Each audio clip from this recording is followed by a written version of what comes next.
Pinagsama ko lang itong pakwan at sardinas sa lulutuin kong ulam ngayon. At di ko akalain na ang sarap pala kapag pinagsama ang dalawang sangkap na ito. Dito sa lulutuin natin ngayon ay mamamangha kayo. Dahil itong lulutuin natin is hindi naman masyadong popular dito sa ating bansa. Pero ngayon, baka mag-iba na ang pagtingin mo sa pakwan kapag napanood mo itong gagawin natin. Dito nga po ay meron tayong biniling isang maliit na pakwan lang.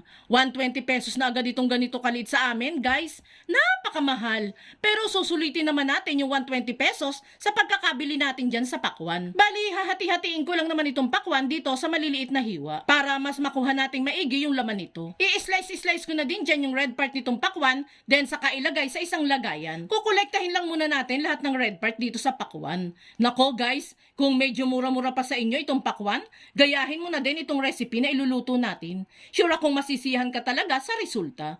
Pagkatapos nga pong makuha ang laman nitong pakwan, ay isi-set aside muna natin yan. Bali itong pinagtanggalan ng laman ng pakwan, makikita natin dyan na may red part pa itong natitira. Kaya kukunin pa din natin yan guys. Sayang po ang bawat laman nitong pakwan. Bali ang gagawin natin dito sa may extract natin is gagawin nating watermelon shake. Isang mabilisan lang ito guys. Sa isang blender ay ilalagay ko lang yung nakolekta nating tira-tirang laman ng pakwan. Then saka ako dyan maglalagay ng asukal, konting condensed milk, isang maliit na lata ng evap at dinurog na yelo. Then saka natin yan dudurugin at isi-shake-shake. Meron na tayong hiniwa-hiwang laman ng pakwan, meron na tayong masarap na shake. Syempre, gagawa naman tayo ng masarap na ulam. Bali yung green part po ng ating pakwan is wag niyo pong itatapon yan guys. Dahil yan po ang gagamitin nating pangsahog para sa ating lulutuing ulam. Yes guys, ang green part po nitong pakwan ay pwedeng gulayin. Prutas na pwedeng gulayin?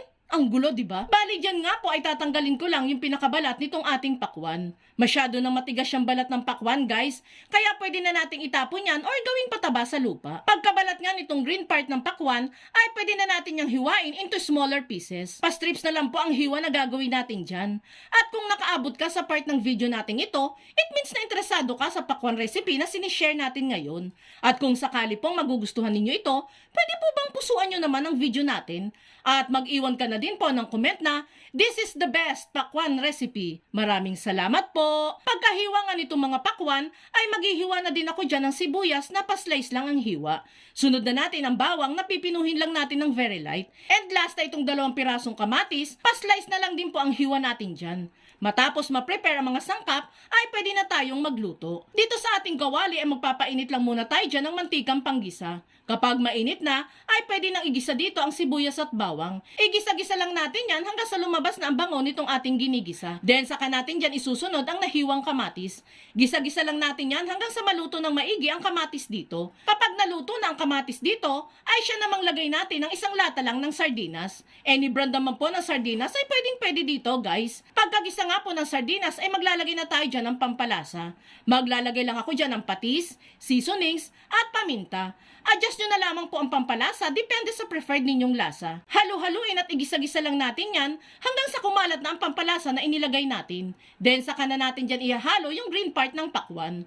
Halu-haluin lang ng konti, then saka tayo maglalagay ng tubig. Isang lata lang ng tubig ang ilalagay natin dito.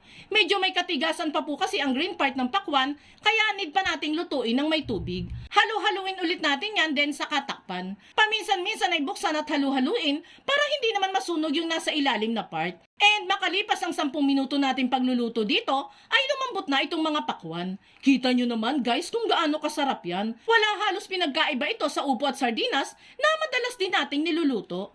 And that's it guys, ready to serve na itong masarap at super healthy na pakwan recipe. O, di ba guys? Hindi na natin kailangan pang bumili ng gulay na pangsasahog natin sa sardinas. Kaya kung may pakwan kayo dyan sa bahay at nag-iisip ka ng uulamin, why not itry mo naman itong niluto natin today? Kaya itag mo na din ang pamilya at barkada mong mahilig sa pakwan at subukan nyo na din magluto nito.